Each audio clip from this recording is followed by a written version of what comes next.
me their seat. Businessmen did. He said, we didn't have the problems you guys had when you came back from Vietnam. I've read about the awful things they did and said to you. I said, I know.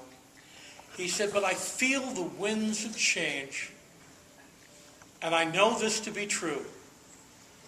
Eventually, how we feel about a war will become how we feel about the warrior. It is America. He said, the feelings about the war are not improving. He said, in Oregon, no more than a month ago, they burnt a soldier in effigy to protest the war. That happened.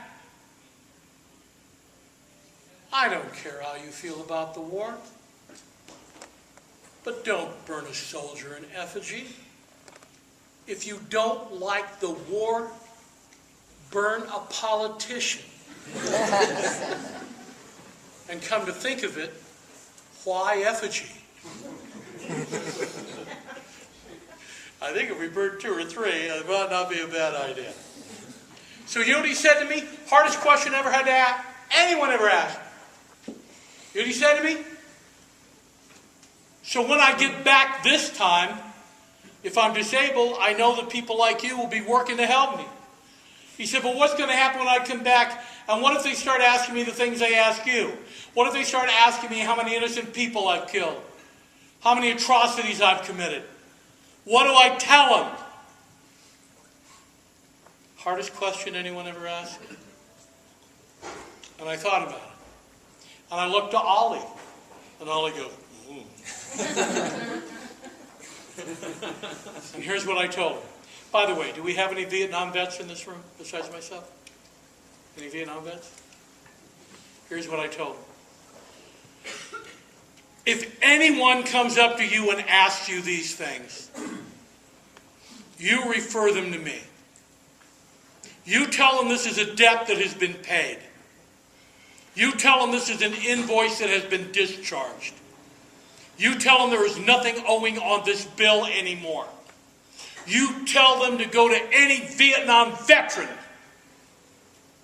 and we will explain to them why there is nothing due on that bill. Because we paid it.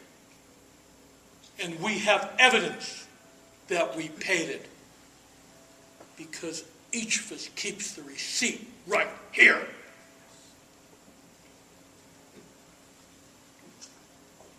He said, thank you.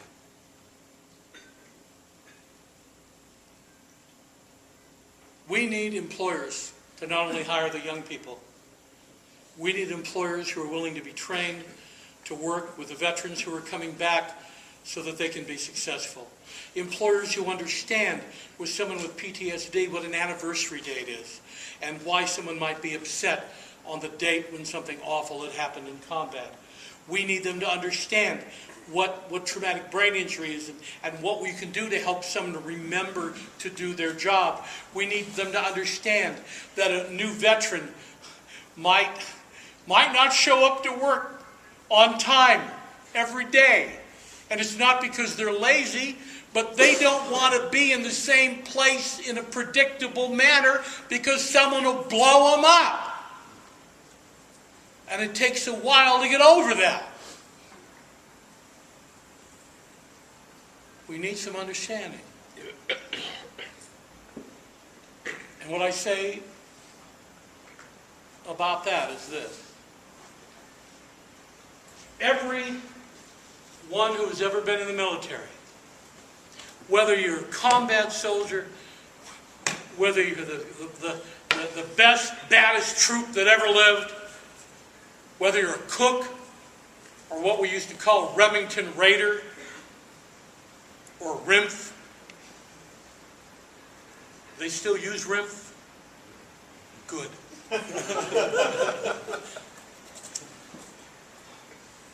This is something that everyone who's ever served knows. You never leave a fallen comrade on the battlefield. Never. But here's my question. If we know that we never leave a fallen comrade on the battlefield, why then would we leave a fallen comrade at home? When as many of them are falling at our feet as are falling across the sea. Every employer and every one of us needs to ask ourselves that question. The government will bring them back, but only we can bring them home. I was going to retire. I'm old. I have a child, a young child, 20 months. I am 63. The people in my church call me Abraham. I don't find it amusing. They said, "Isn't this like Abraham?" And I said, "No, I wanted to have a baby with the maid, but wife wouldn't let me." I've decided not to retire. I will not leave the fallen comrade, either on the battlefield or on the streets of my city or any other city. Disability. It's not about that. It's about this. No one should ever have to go to their grave with their music inside them. So my challenge to you is the simplest challenge that I could ever give you, and the hardest challenge I could ever give you. This year, I want you to pick someone who is not easy to believe in, and I want you to believe in them. I want you to believe in them completely and absolutely. I want you to believe in them when other people laugh at you for believing in them. I want you to believe in them when they break your heart for believing in them. I want you to believe in them when they disappoint you for believing in them. I want you to believe in them, and I want you not to waver for even a second believing in them. And watch what happens. Watch what happens.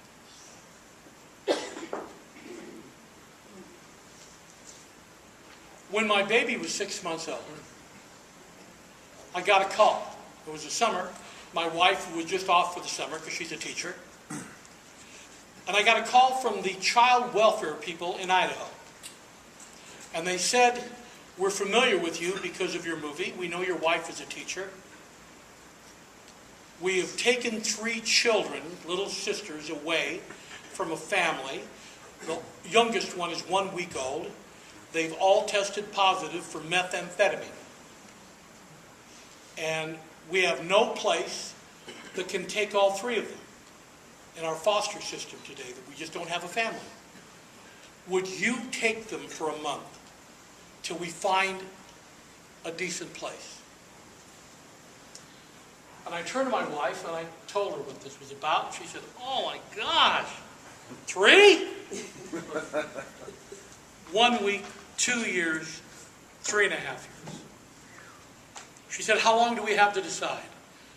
I went to the phone, I said, "How long do we have to decide?" They said, 5 minutes, we're in a van in your driveway.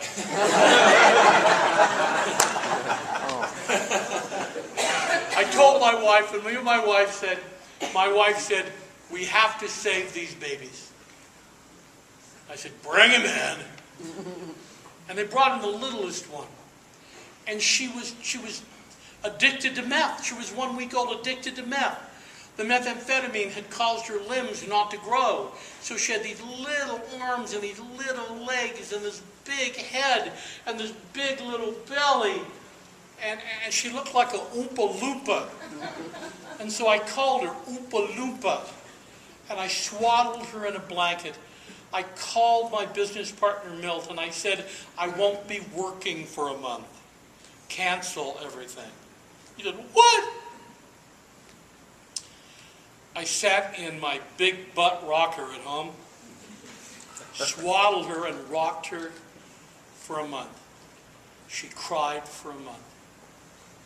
They told me that if I didn't bond with her, she would never thrive.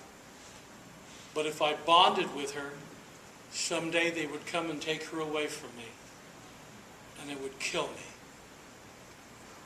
I decided to bond. I sang the little Oompa Loompa song to her night and day. I exercised her little arms and legs so they would grow stronger. She cried, and they said, "How can you stand it, Richard?" And I said, "I'm deaf, you moron." She's crying? I thought we were in a relationship. And a month went by, and they didn't come and get her, and another month went by, and they couldn't find a family, and another month went by, and then summer was over, and they said, "We still don't have any place." And eventually 7 months went by. And then they showed up at the door one day with their van, took all the children and left. They took my Oompa. And I cried. And I called my best friend, Howard. And I told him this story. And I'm crying. How many have a friend that you can call and cry to? Boy, is that a jewel? How valuable is that? He said, "So what's the problem, Rich?" I said, "Someday I'll go to the mall and little Oompa will be 5 years old and she'll pass me in the mall and she won't know who I am." And Howard said, "Oh, that's true. That's true." He said, "But that's pretty selfish, Rich." He said, "You need to think of it another way." I said, "What?" He said, "You'll go to the mall and little Oompa will pass you in the mall and she won't know who you are and it won't matter.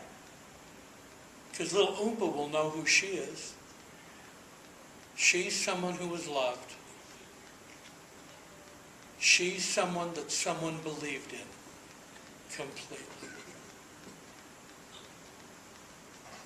I said, "Yeah." And then he asked me the best question of all.